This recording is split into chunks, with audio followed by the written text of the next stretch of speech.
Thank you, Nicholas, for the very kind introduction, and welcome to a week of Antikythera events at MIT.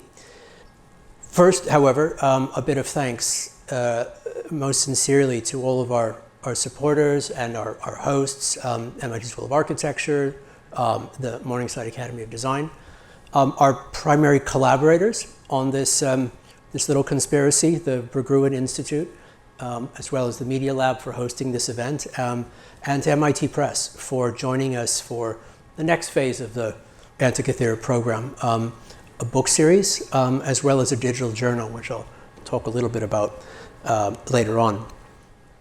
So first of all, the name, Antikythera, a bit of a tongue twister. It comes from this little device, the Antikythera mechanism, which was probably apocryphally the first computer from 2nd century BCE, discovered in 1901. Took a long time to figure out what it actually was because it was so anomalous in the evolutionary history of technology. It was not only a calculation device, a computer, it was also an astronomical device. It allowed its user to orient themselves in relationship to their planetary condition.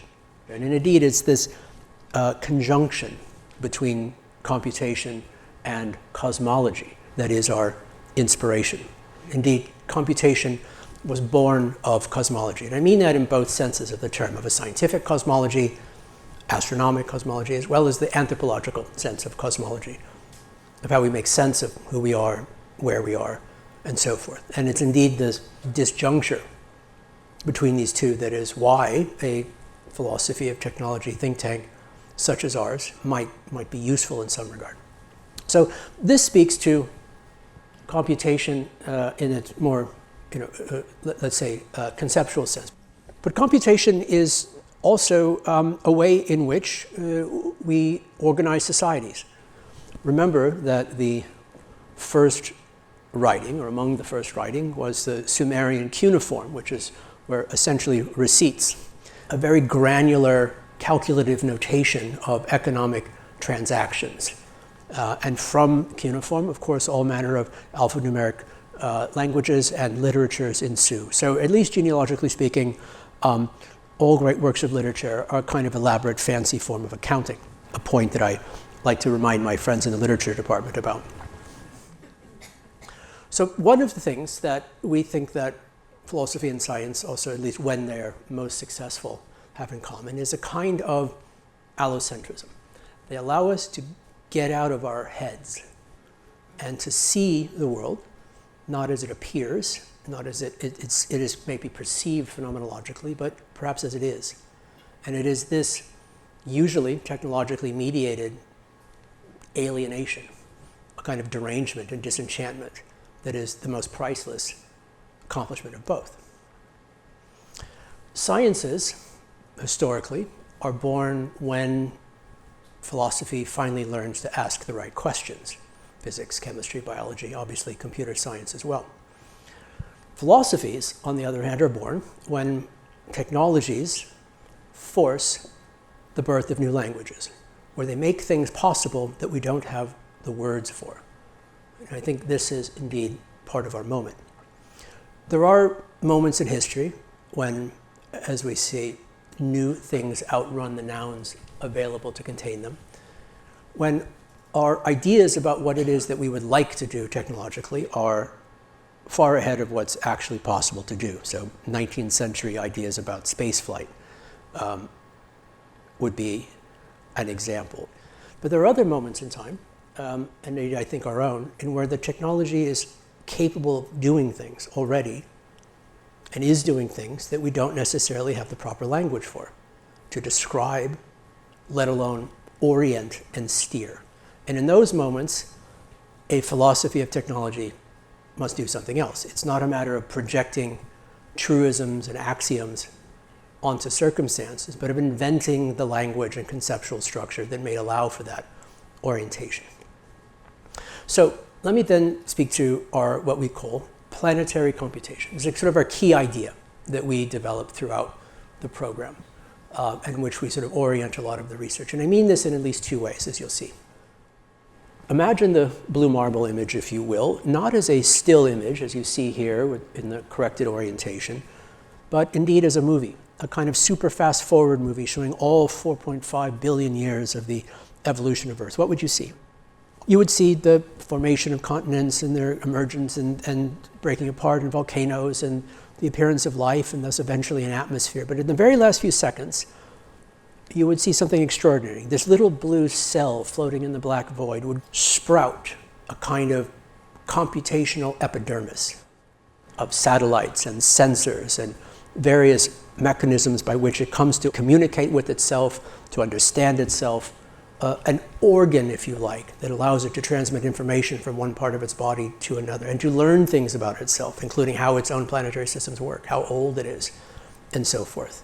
One that is becoming increasingly filled up, but also increasingly more complex and increasingly infrastructural. So how does this happen? One way, obviously, is through the evolution of sapient human intelligence that makes such an initiative possible.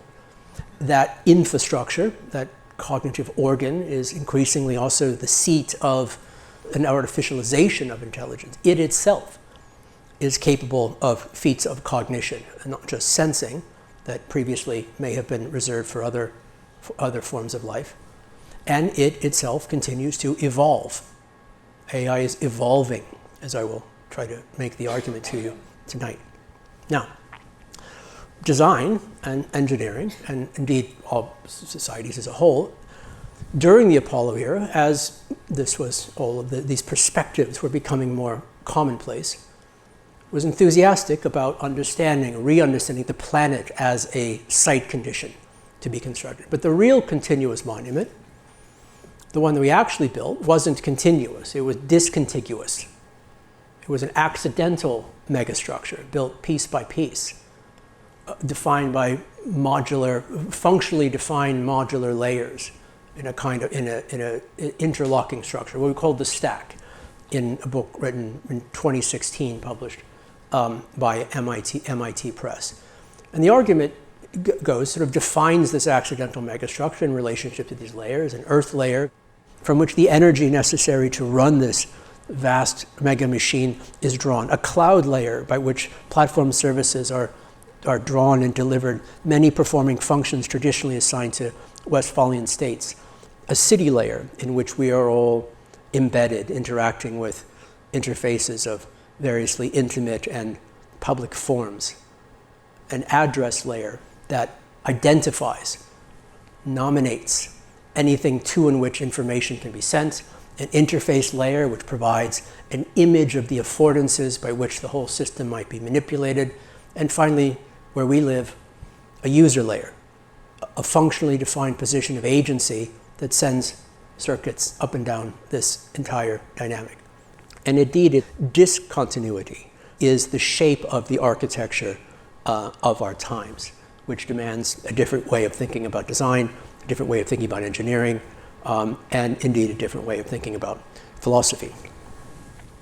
Now, any project such as ours has its inspirations, its precedents. One of the key ones for us is this book, Summa Technologica, 1964, by Stanislaw Lem. You probably know Lem worked more as a science fiction author, but this is his key book of nonfiction, and it's a really extraordinary book. One of the key ideas that Lem develops, here is Lem, for your betterment, is the distinction he makes between what he calls instrumental technologies and existential technologies. Instrumental technologies are those for which the primary impact in the world is in what they do as tools. Existential technologies, on the other hand, are the much more rarefied kind, are those that, when used properly, transform how we understand how the world works. Microscopes and telescopes are good examples, but indeed, so is computation. For example, climate science is, of course, based on the production of data from a wide range of sensors and sources, but also primarily on supercomputing simulations of planetary past, present, and future. Without that artificial cognitive crust and a computational infrastructure able to making those those simulations, the very idea of climate change as an empirically understood fact would not be possible. And thus the more qualitative concept of the Anthropocene, and indeed all of the moral, ethical, political, and technological consequences of the reckoning with anthropogenic agency at this scale. All of this is ultimately an effect of planetary computation and what it tells us as an existential technology. It reveals and constructs the planetary as what Deepesh Chakrabarty calls a humanist category. Now, there are a number of ways in which this history can be told. This is the first image of Earth taken from lunar orbit and sent back to Earth in 1966. It was sort of a precursor, if you like, to the much more famous blue marble image. And it had reverberated quite dramatically culturally. It was shown to the notorious German philosopher Martin Heidegger in an interview that he did in Der Spiegel in 1966 called "Only a God Can Save Us." And Heidegger was unequivocal in his anxiety, comparing the image to nuclear weapons and arguing that indeed we don't need nuclear weapons anymore because we have already destroyed the Earth by essentially getting outside and seeing ourselves in this way. And he's probably right, but for him, for us, that's a feature, not a bug. Now, compare this, for example, the blue marble image to the Event Horizon Telescope, which we'll hear much more about on Friday from our guest, Peter Gallison. Now, the resolution of an image is, of course, dependent upon the size of the lens, the aperture. And so what would be the biggest resolution image you could make on Earth? It would be one the size of the Earth. To make such a thing, you would do what Event Horizon did, which is to link together telescopes from Greenland to Antarctica and use the rotation of the planet itself as part of the sensory machine that you have built by turning the planet itself into a technology.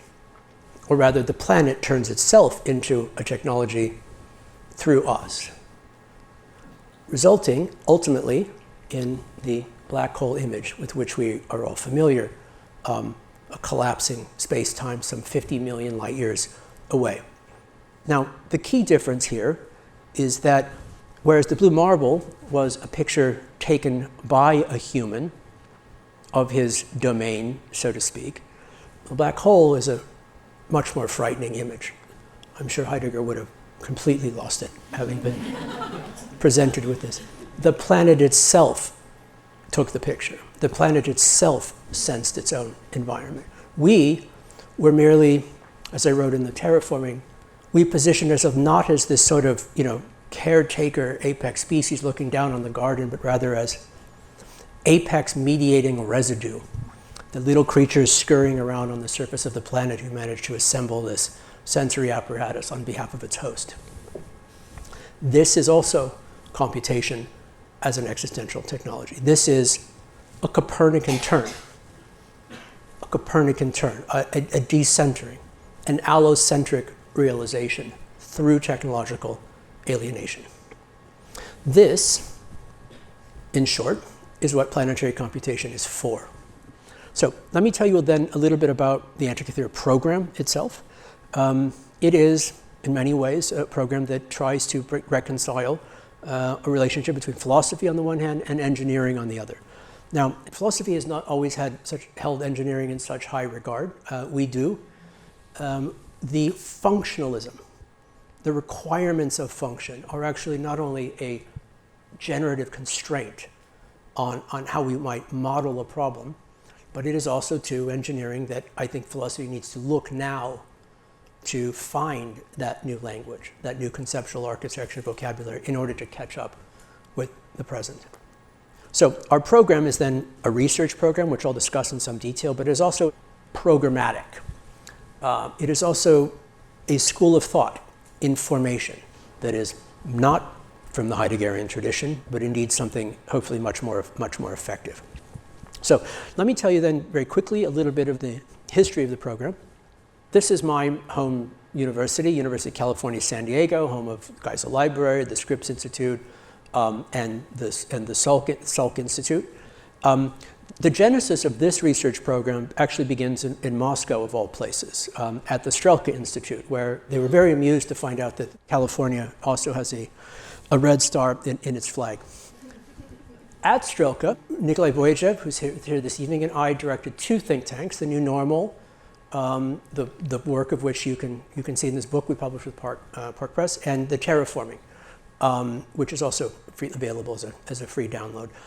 The Strelka Institute was an extraordinary institution. It was a kind of secular cultural hub within Moscow, one that was an unfortunate casualty of the invasion of Ukraine. Now, Antikythera is born roughly 3 years ago. It is developed in collaboration with the Berggruen Institute, based in Los Angeles and Beijing and London. The real scope of the program, though, is in the studio and affiliate researchers that we work with on an annual basis in studios and salons and lectures and collaborative projects. All of this you can survey and see a bit more of at the antikythera.org website, which you can scan here or go on your own. Now, what do? We do many things. We host salons in Beijing, Berlin, Amsterdam, Los Angeles, Mexico City, London, and these are moments in which we can gather everyone for extremely intense all-day conversation and not only find new answers, but learn to ask new questions together as well. We host a lot of lecture series, which we usually do as a sort of filmic production, of which you are now enrolled.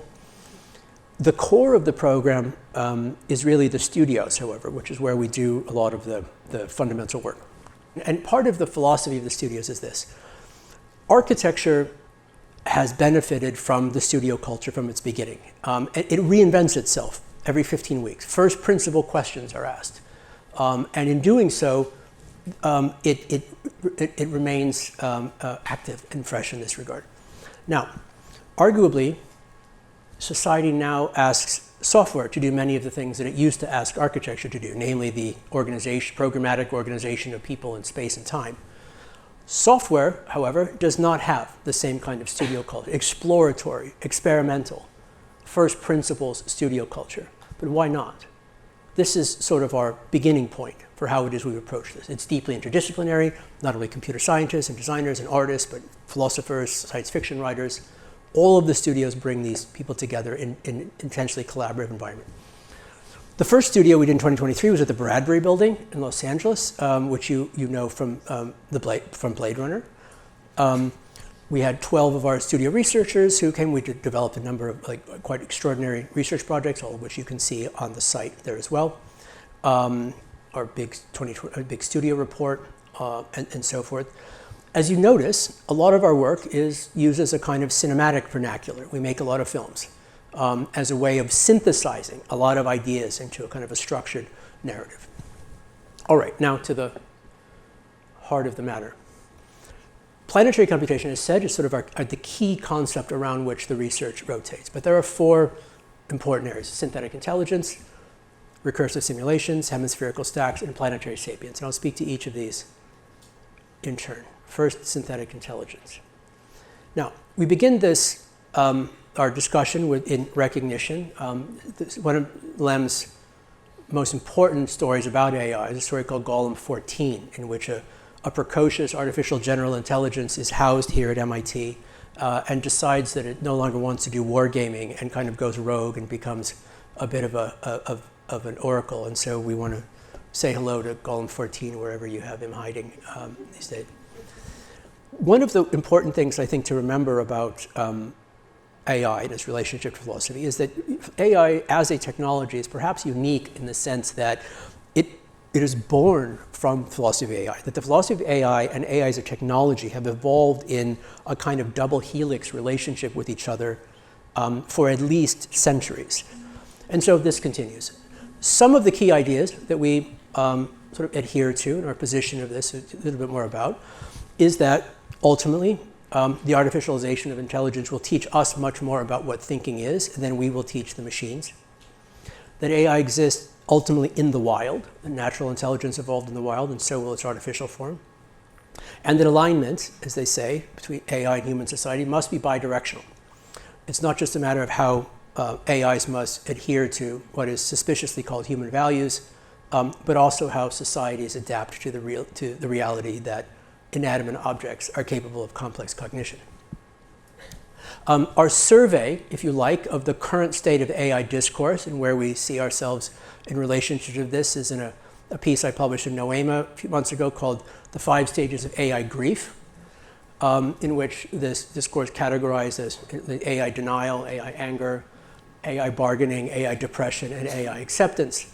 You can go to Noema and read it and decide which category you may be in.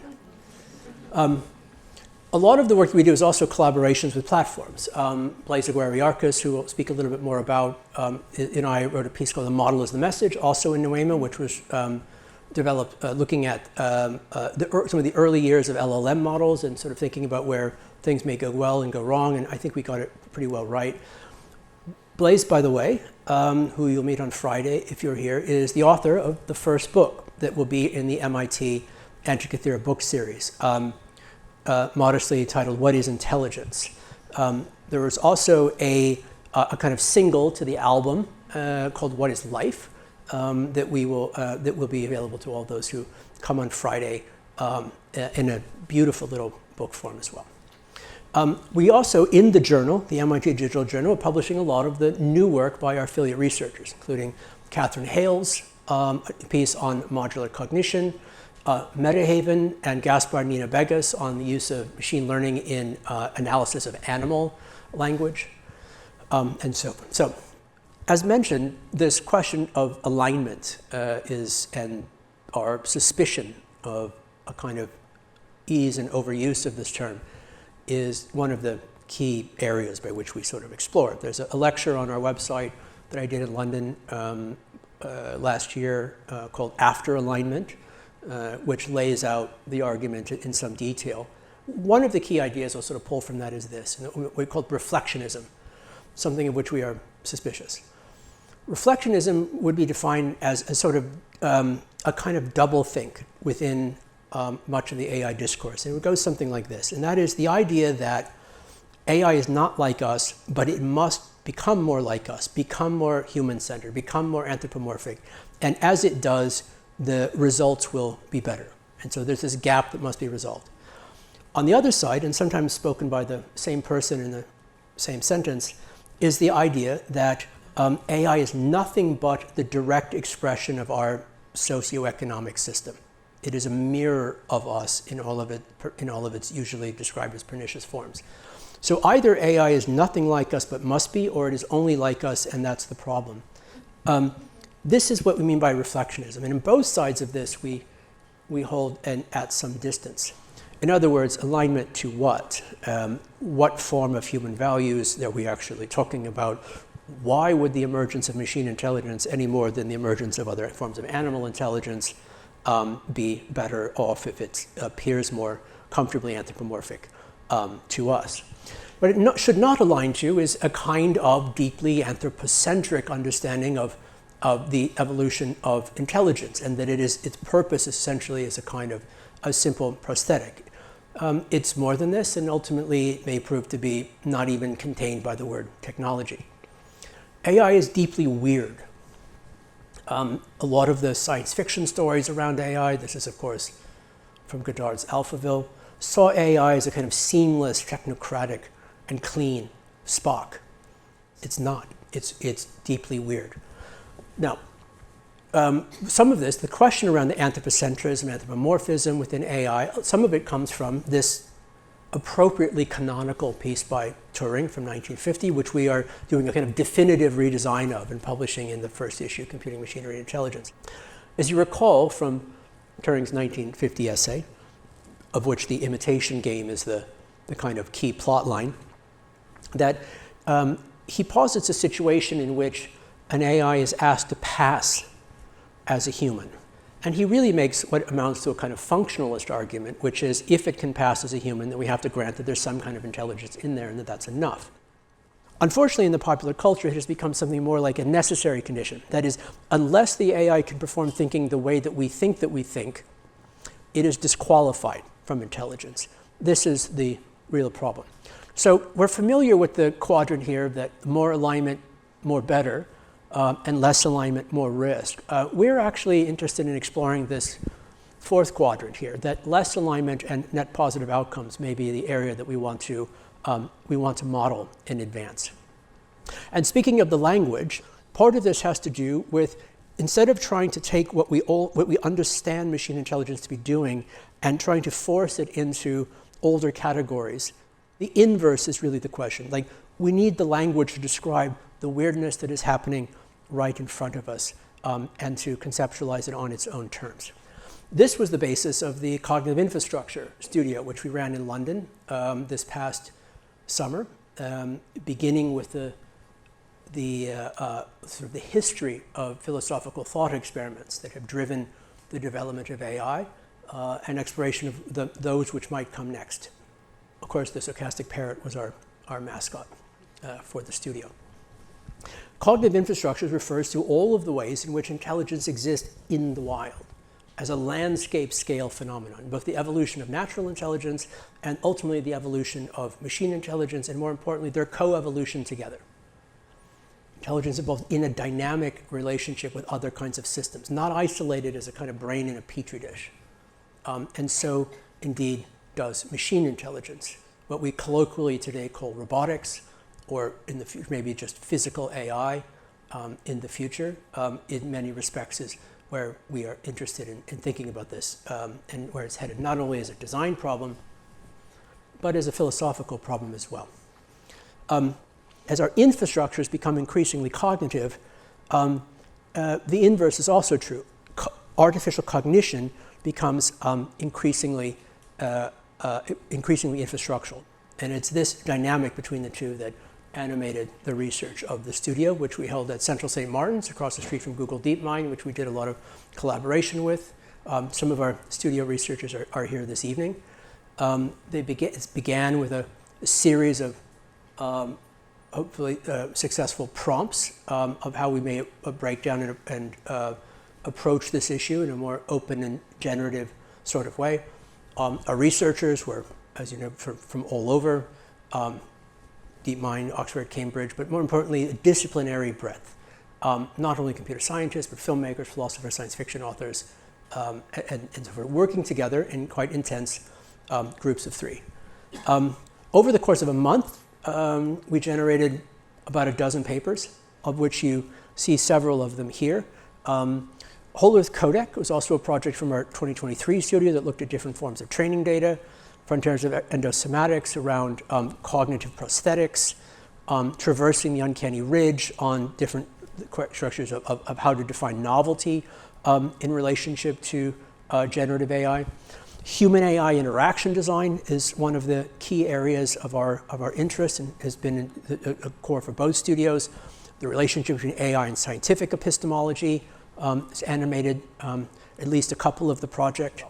As I said, about a dozen papers over the course of that time. Human AI interaction design is also one of the key areas we've done a lot of thinking about, particularly the way in which HCI was a kind of based on a kind of spatial intelligence, like above, inside, up, below, whereas human AI interaction design is really based on sociocultural cues, which means that it's open to all kinds of neurotic dispositions, which are worthy for further research.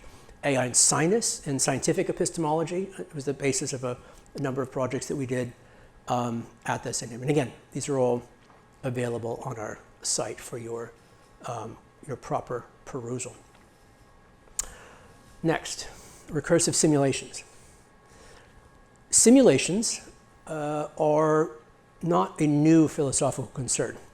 They are arguably, from the basis of Western philosophy itself, is a kind of suspicion, if not outright paranoia, about simulation. Plato's allegory of the cave is about a suspicion of what is and is not a simulation and how philosophy should comport itself in relationship to the difference. But it's not the only way in which the simulation, the notion of simulation, of the shadow, of the double,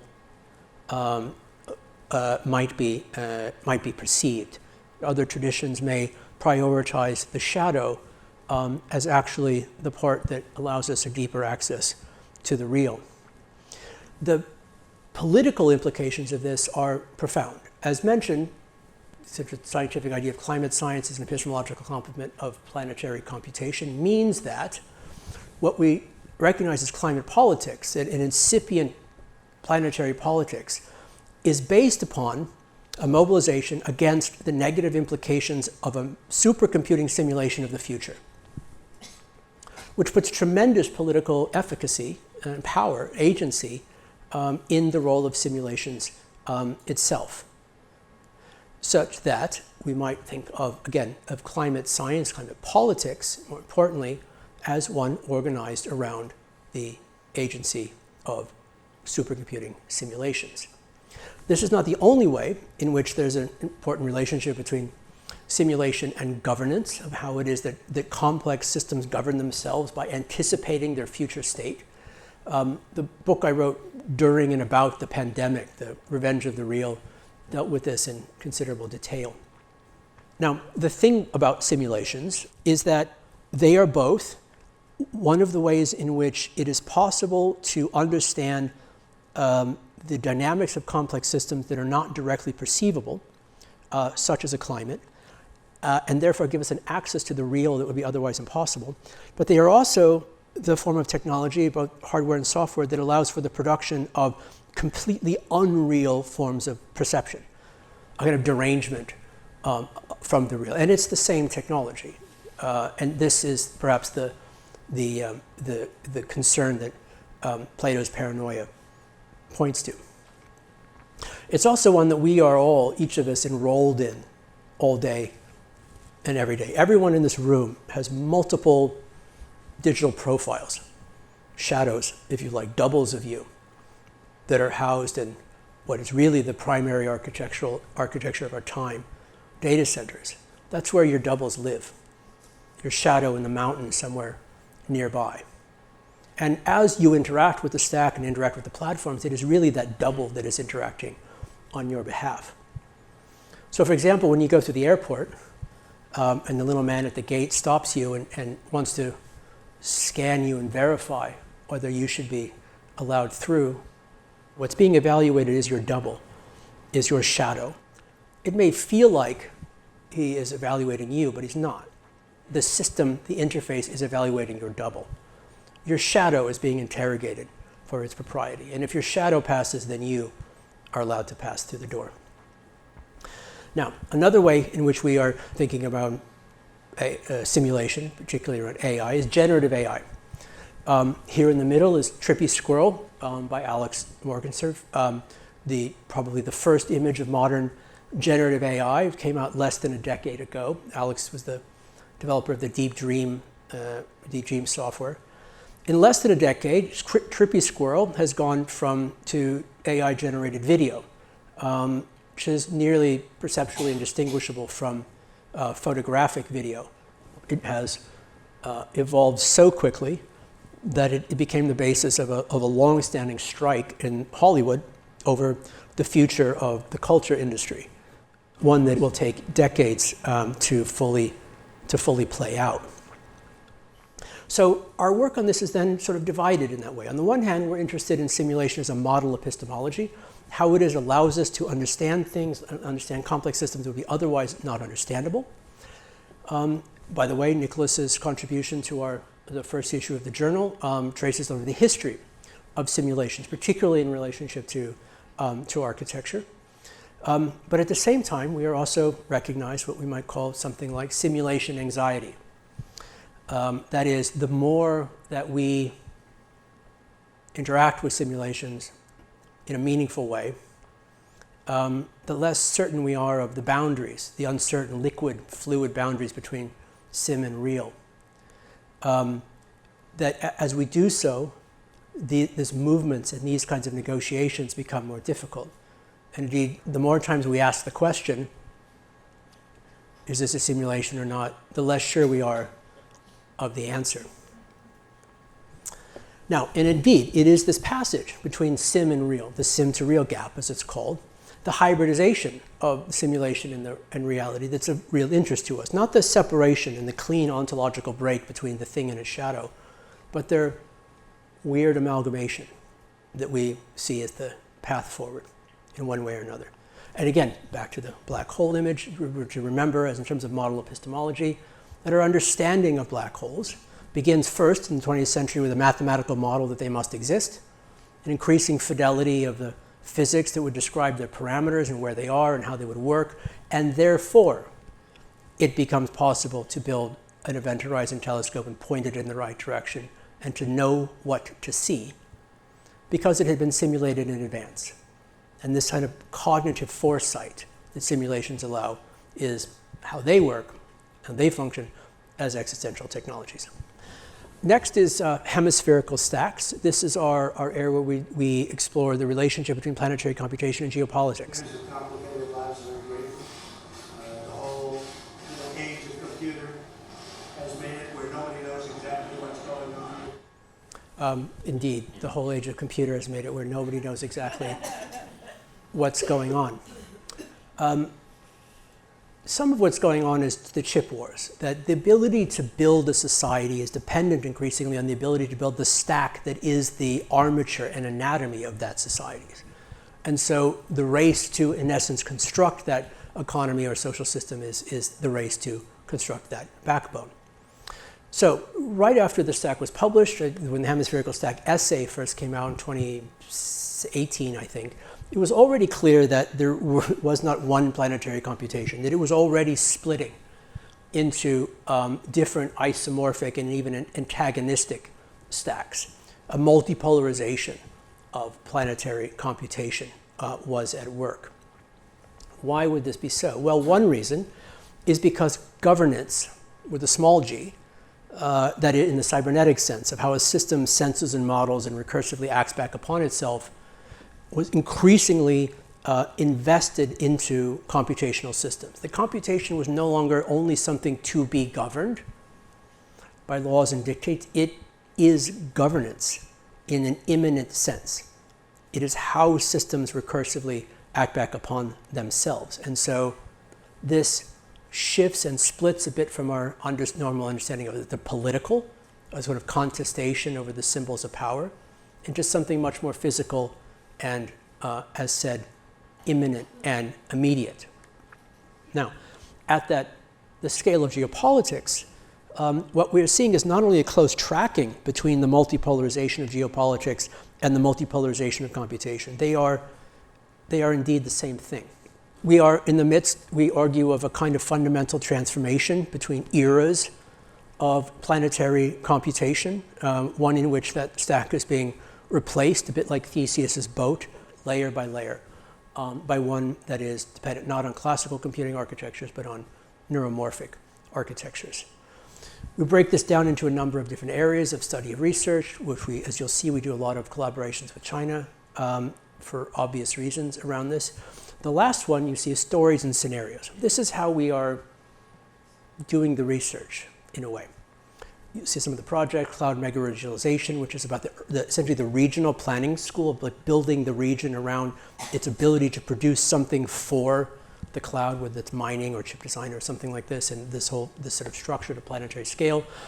Planetary counter simulation, which is looking at not just the ways in which geopolitical adversaries produce simulations of themselves and of their adversary in order to negotiate that relationship, but the way in which they try to distort the adversary's simulation of themselves, and in fact in this way in which that gamesmanship of real and not real becomes the basis of the dance of hopefully stable negotiation. So again, this work begins with an essay from 2018 which inspired a book by the Dutch National Design Academy called Vertical Atlas, which contained a number of essays and projects trying to map multipolar computation across the world. It also inspired some of my work in China. As mentioned, I was a visiting professor at NYU Shanghai, and some of that work is culminating in a book that Anna Greenspan and Bogdan Conyer and I co-edited, coming out later this year with MIT and Urbanomic, called Machine Decision is Not Final, China and the History and Future of artificial intelligence, which gathers a number of science fiction writers and philosophers to think through this extraordinarily weird and unique history of cybernetics and AI in China. And then third, sort of third in this triangle, the vertical atlas, machine vision up final is Dispute Plan to Prevent Future Luxury Constitution. If you see me afterwards, I'll explain where the title came from, which is a book of fiction. Speculative fiction was published by E. Flux and Sternberg. And you think of these three together and you have a kind of perhaps new genre. We are collaborating on this particular project with Chen Qufan, or Stanley Chen, as you may know him, the author of Waste Tide, wonderful Chinese science fiction author, co-authored a book called AI 2041 with Kai-Fu Lee. It also is one of the basis of increasing work we're doing on automation. Stephanie Sherman, also the Associate Director of Antikythera, and her work of thinking about automation, the evolution of automation as a kind of natural planetary process that becomes artificialized through platform systems themselves, gives a lot of sort of shape and weight to this discussion. We've been doing for this project, a lot of deep collaborations with Chinese science fiction authors, hosted a salon at Peking University a couple of years ago and continue to work closely with them. As I mentioned, we imagine it's a kind of new genre. So scenario planning is one of the ways in which we sort of give literary shape to counterfactuals. Another way in which we give literary shape to counterfactuals is through science fiction. What we call scenario fiction is a way in which these are brought together in a way in which that might, through the amalgamation and accumulation of multiple scenarios, we will gather hundreds, maybe a kind of mosaic emerges that might give us a little bit of sense of where all this is going. This will also be all collected together and published in the book series with MIT Press. All right, last of our areas, and perhaps the most philosophically interesting, is what we call planetary sapience. The term emerges from an essay I wrote in Noema a couple of years ago called Planetary Sapience, which looks at really the paradox of intelligence. That is, at the same moment, historically, that human sapience came to really comprehend in significant ways, its own anthropogenic agency, its own evolutionary trajectory, the age of its host planet, fundamental understandings of what the world is, that were obscure, is even into the early 20th century, is also the moment in which we figured out that it's on fire. That in essence, we woke up in a house on fire that is on fire because we woke up. And so the question is there a way in which this can be reconciled? This is the paradox of intelligence. Now, some of the work that we're publishing from this area includes a longer essay by the Polish philosopher Bogdan Konyer on Lem's idea of existential technologies. Extraordinary piece by our friend, the Cambridge historian Thomas Moynihan, who's here this evening, on the history of the moments by which, bit by bit, planetary sapience came to form, our understanding of how it is that the planet comes to comprehend itself in this way. This is also from a lecture that Thomas did for our London studio, which was also on the Antikythera site. We're also, as I mentioned, within the Turing, also redesigning and republishing some classical pieces. And another is by Vernadsky, who you may know is the coiner of the term biosphere, as well as noosphere. And his work really begins the idea of understanding the evolution of intelligence as a geologic phenomenon. And we will be publishing some of this key work as well. Now, the real sort of crux of our interest in this area has to do with, as said, the role of computation as a fundamental existential technology. Over the past century, computation has become the primary existential technology by which we understand the world. This is not just as an instrumental. It has helped us to comprehend in new ways how we think, the effects of what we do, how we make sense of the world, how life works, and indeed where and when we exist. All of those transformations are dependent upon computational systems that are themselves evolving. And I mean this in a literal sense, which I hope to show you. So we can think of intelligence and complex sapient intelligence as, again, as something that a planet does, in that it produces, over a long period of time, it sort of folds its matter into particular shapes of primate brains and giant prefrontal cortexes, that through this folding, it was able to perceive things about its own processes that it would not have been able to understand otherwise. That it made the substrate, if you like. This, by the way, is not my refrigerator, so don't worry. So what does this mean? Well, think of this in the context of, what do we put AI in this particular context of this folding of matter? Well, one way to think it might be this, is that we, the fire apes, figured out how to make rocks think. That we figured out how to take bits of rocks and metal, very finely folding them, running electricity through them, and now the rocks can think things that previously only primates were capable of doing so. This is newsworthy. What it means is that the substrates of complex intelligence now include both the biosphere and the lithosphere in various amalgamated, codependent evolutionary tracks. It also means, in a certain sense, is that we need to think about both the ways in which computation was discovered, and it was a natural phenomenon in many ways, and also the ways in which it was invented, that it was artificialized, and that there is a dynamic between these two that continues in uncertain ratios. So, when we talk, there's much discussion, for good reason, about what we mean by intelligence in relationship to artificial intelligence, but perhaps less attention to what we mean by artificial. One way to define it is a kind of anomalous regularity, as you see in this image of a Japanese forest. We can all tell which trees were planted by a human. But I want to introduce a different, perhaps more general definition of what we mean by artificialization itself, and to locate it in that story of the fire apes. What we call life is commonly defined very incompletely through a capacity for autopoiesis, the ability to internalize the environment in order to replicate oneself, in order for the system to replicate itself. But this is paired with a different capacity, which probably emerges much later, which is allopoiesis, the ability of a system to be capable of producing something that is extrinsic to itself, and to do so in ways that allow it to capture more energy and information and matter so as to serve the purpose of autopoiesis. In the most general sense, allopoiesis is what we mean by artificialization. Now, in ways I don't have time to go into here today, this implies a lot of different correspondences and differences between what we see of an evolved intelligence and an artificialized intelligence, which correspond in some ways to this the dynamic between natural computation and artificial computation. So let me then sort of unpack this a little bit and to talk about this topic, the evolution of the artificialization of intelligence. And I'll try to make the case, this perhaps seemingly odd conclusion, that AI is itself the artificialization of artificialization. I like to draw. I like to think by drawing. This is a sketch I made at our London studio this last summer. But let me try to decipher it for you a little bit.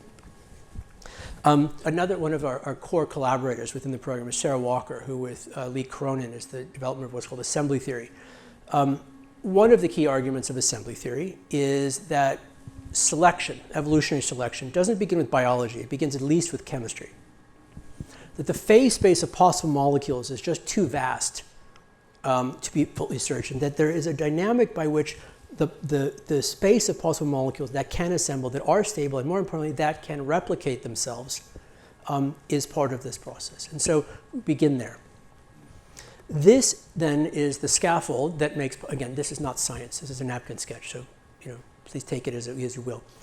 This makes possible, as a scaffold, a process by which certain molecular arrangements are really, really good at replicating themselves autopoietically, which we might colloquially categorize as a form of life, which itself is the scaffold by which, to get really, really good at autopoiesis, evolution selects for the capacity to get really, really good at allopoiesis.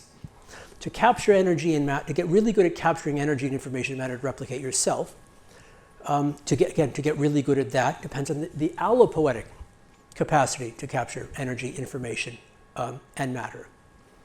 Now, to get really, really good at artificialization requires something like complex intelligence, to coordinate, to have foresight, to imagine counterfactuals, and to compose those counterfactuals in a particular sort of way. All of these, in one way or another, of course, something that is selected for, each of which, importantly, is a scaffold for what comes next. Now, to get really good at complex intelligence, something like symbolic language becomes very important. It allows for a tertiary memory, as Stiegler called it. It allows for a long-term collaboration between people who may not know each other.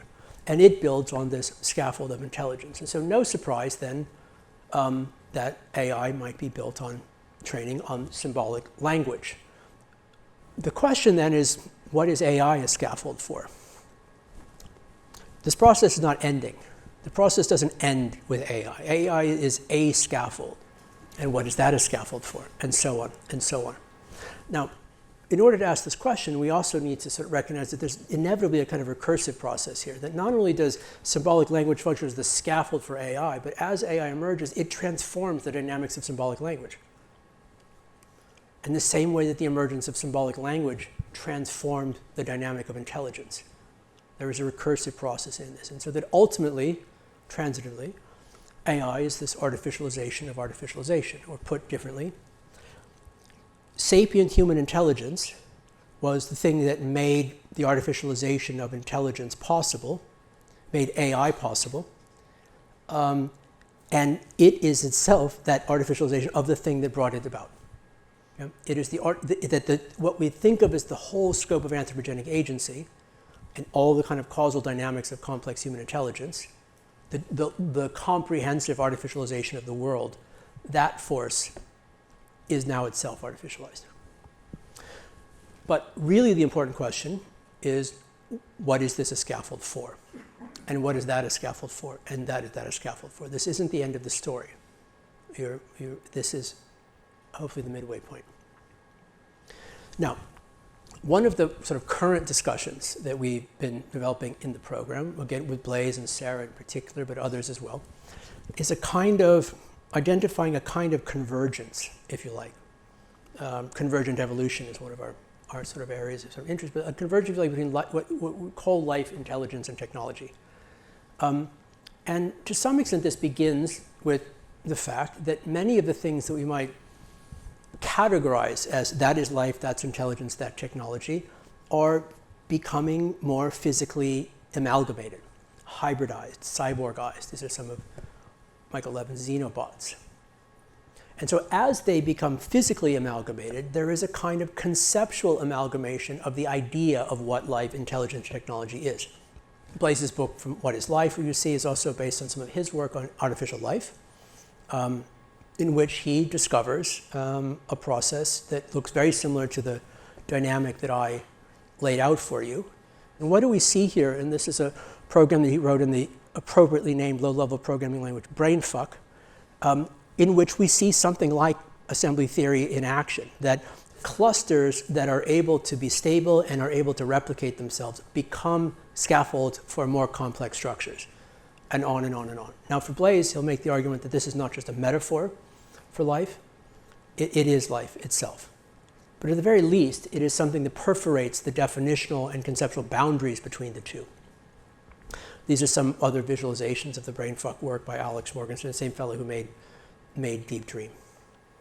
So we might ask the question, ultimately, what do we mean by life, what do we mean by intelligence, and what do we mean by technology in relationship to all the three of this together? Some of it, I think, needs to be based on this, that the evolution of intelligence is not just something that happens on a planet, it is something that happens to a planet. It is part of the evolutionary dynamic of a planetary system itself. Not only are the sort of dualist ideas of mind-body separation not particularly helpful, but nor is the idea that the emergence of abstract rationalization is somehow something separate from ecological processes. It's not. It's something that ecosystems do. They select for this capacity. A bit then on where assembly theory may fit into this. This is the now infamous paper in Nature that Lee and Sarah published on assembly theory. I'm not going to try to explain the whole thing to you, but it's really two key ideas to keep in mind. One is, I already mentioned, the idea that selection begins with, at least with chemistry, not with biology. And two, it's a kind of theory of evolutionary time and complexity. That the amount of, that you have something simple becomes a scaffold for something more complex, and so on and so on and so on and so on. There's a bit of John Maynard Smith in this. And that you can, in essence, model the amount of evolutionary time in an object by quantifying the amount of complexity that is in that object, because that will tell you how much time was necessary for those nested scaffolds to appear. And they quantify this as what they call the assembly index, which has to do with the amount of complexity in the object and how many instances of this object exist. If you want a deeper dive into all of this, this is Sarah's talk at our London studio last year, video of which is also on our site. We're also publishing a longer essay by her and Lee on assembly theory also as a theory of technology. So let me end with this. Life, intelligence, and technology are converging, where the things that had stayed stable in these categories are misbehaving. They're migrating to other areas in such that a different kind of conceptual language may be needed. So what philosophy, going back to Aristotle, has seen as fundamentally different categories may be seen as faces of the same wonder. And if so, a science that is more general may be being born, if we midwife it well. Cybernetics, we are at MIT after all, foreshadowed this and made what came later possible. It is an intellectual scaffold.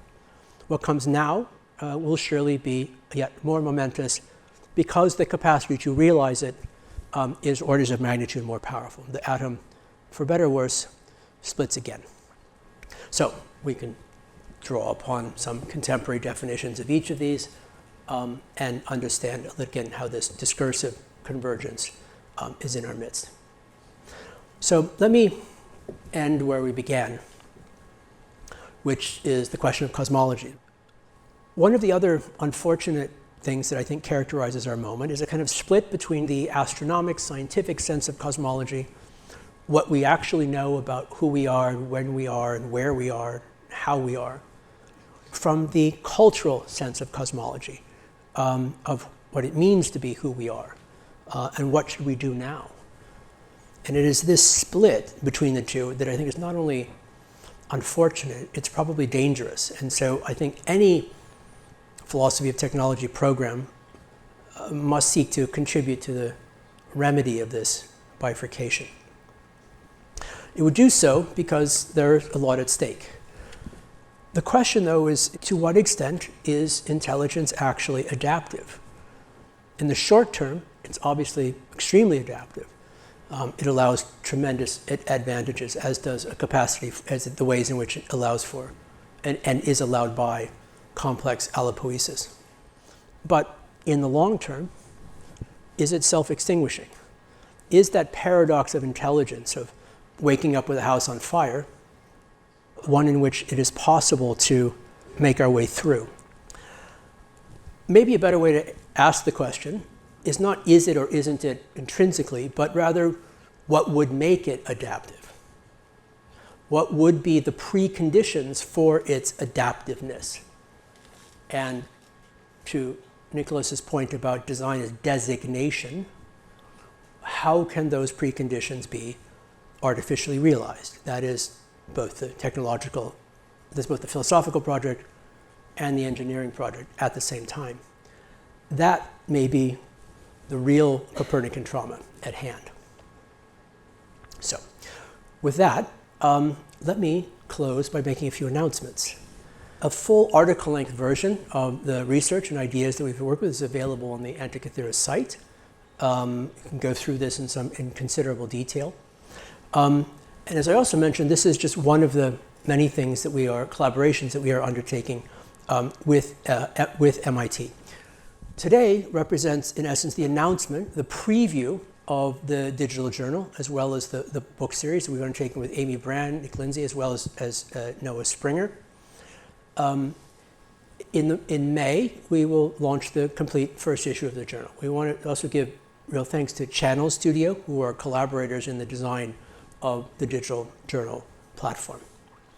The first issue will include many names and faces with which you are now familiar, and each one of these will develop a kind of bespoke, beautifully designed representation of the research in the journal. Our authors, and I think some of the most interesting, innovative digital design studios paired up to develop each of these quite lovely and extraordinary initiatives. In the meantime, please go to antikythera.org. You'll find all about the program. Link.antikythera.org is where you'll find links to all of the projects and work that I've spoken to this evening. And at journal.antikythera.org, you will see a preview of the digital journal that we are developing with MIT Press. The full journal will launch in spring of next year. So with that, thank you very much. Thank you so kindly for your patience, and I look forward to continuing the conversation.